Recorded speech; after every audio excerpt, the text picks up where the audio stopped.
Beetle পোকার larva পেয়ে আজকে সকালে আমি লার্ভা দিলাম। লার্ভা পেয়ে মুরগিগুলা বাচ্চাগুলো অনেক খুশি। এই দুটো হলো আমার দুটো সোনালী মুরগি ছিল। আমি ছোট ছোট দুইটা বাচ্চা কিনে আনছিলাম কিছুদিন আগে। তো এই বাচ্চা দুটার আমি বিটল পোকার যে লার্ভা আছে লার্ভা খাওয়াইতেছি। লার্ভাগুলো এখনো আমার আরো 4-5 দিন লাগবে পুরাপুরি আপনার প্রাপ্তবয়স্ক হইতে।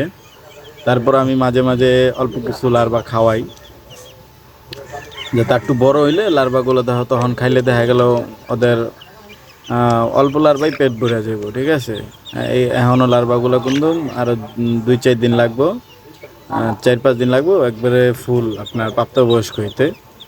তারপরেও এই ছোট ছোট যেগুলো আছে এগুলো মাঝে মাঝে আমি খাওয়াই, আর এগুলো খাওয়ার জন্য কিন্তু খুব পাগল হয়ে থাকে।